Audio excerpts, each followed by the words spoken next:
What's going on, guys? Oh my, Godzilla back here with another Godzilla figure review. Today, guys, we are looking at the Bandai Baragon 1965 figure. Guys, let's jump right in. Oh my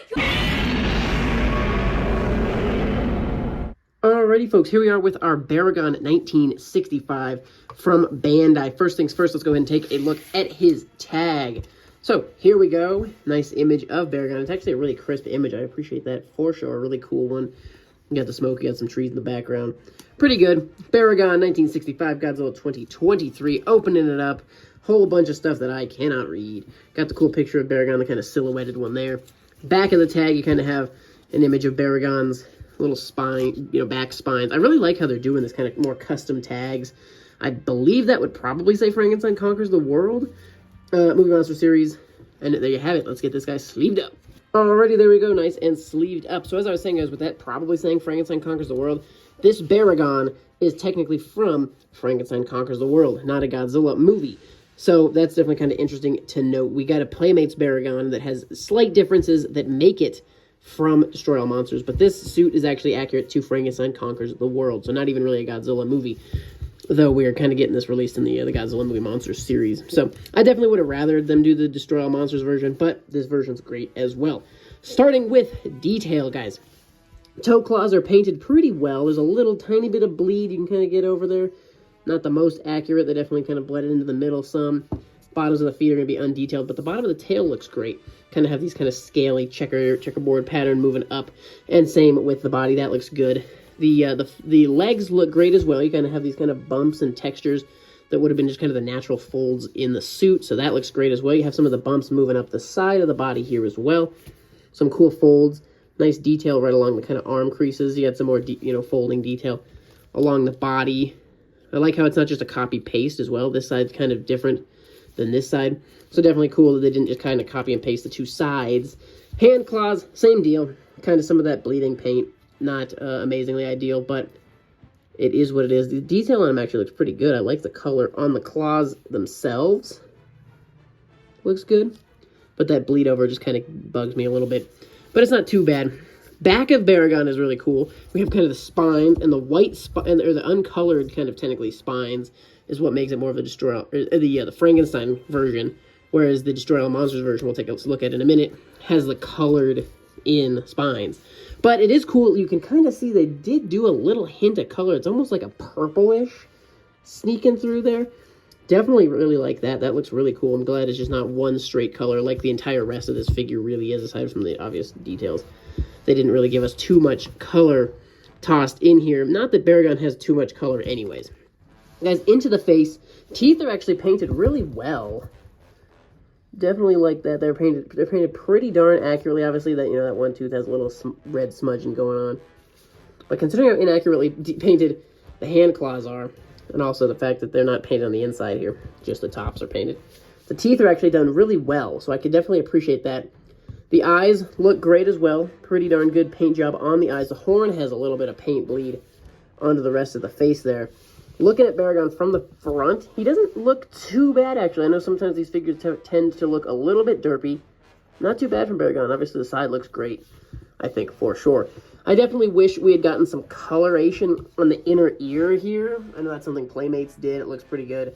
Maybe that's not too accurate. It doesn't look like we have too much color in here, but just something in there would have been nice anyways, just to get... obviously, no open mouth, really. Technically, the mouth's open, but not really even open, so we don't have any inner mouth or tongue detail to take a look at.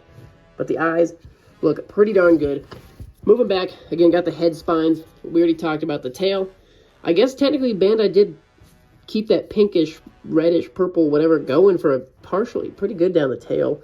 Obviously didn't totally continue through, but it's hard for me to make that complaint about Bandai not painting the entire tail when they didn't really paint much of the figure to begin with. So I guess that saves them on there. I definitely wish, like I said, we got some paint on the underside of these claws. That was just kind of a lazy error Bandai made, I think. Pretty easy to fix had they wanted to do that. But overall, guys, this figure's pretty darn good. I really love the detail. Love the texturing on the top of the head. That looks great. Kind of some of these bumps and stuff. Great, also details. Kind of just this area in between the eye and the nose. Really good detail. I really appreciate that. Even textured on the tops of the ears. Backs of the ears have no texture, though, so that's kind of something to note. Guys, articulation-wise, we have 360 on the arms. Pretty easy 360 as well on those legs. The tail will also spin 360, for those of you who like to pose the tail like this. And also, do we get head articulation? No, we do not. It looks like you could get it some if you wanted to. There is a glue seal that technically could be broken, but nothing naturally turns there. So just the 5 points, the 2 arms, 2 legs, and the tail. I don't know why Bandai does this. It would have been so easy to give him head articulation.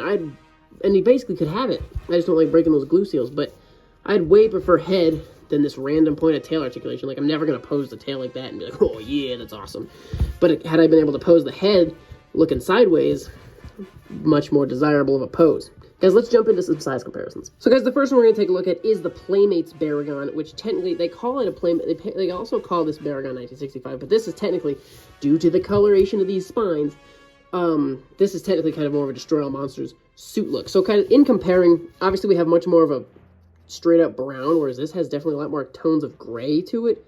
Pretty decently similar color on these horns and stuff, and the claws are okay. A little bit brighter over here, kind of a little more in-your-face color.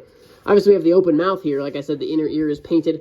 But size-wise, they're going to be fairly similar. Bandai's a little bit taller. Longer neck, I think. A little bit bigger body. Playmates, I think, has a bigger tail, though. Between the, going up and whatnot. So Playmates pulled a Bandai on the coloration of the tail. But so there's your comparisons, Playmates versus Bandai in the Baragon 1965. Guys, unfortunately, I do not have any Frankenstein merchandise to really compare this guy to, so I can't really compare him to anything from his straight-up movie. So we're just going to be mostly using Destroy All Monster stuff. This is the Bandai creation, Godzilla 1968, so there's how we're going to size there. Doesn't bother me too much. I think Baragon maybe is a little smaller, but that sizing is fine for me. I'm not going to complain about that one bit. Here's the 2022 Bandai release of Gorosaurus. Obviously looking pretty darn tiny compared to Baragon here. I know Gorosaurus is supposed to be small, but I think Baragon was kind of supposed to be in that height realm as well, kind of a smaller. So, but there you have it. Guys, obviously not scaling in terms of size, but I just wanted to show these two side by side. This is the Mezco Destroy All Monsters Baragon. So I just wanted to kind of show those two side by side so you could get a feel for kind of some of the differences that we're seeing, differences and similarities that we'd be seeing on this figure overall. Just giving you a quick peek there.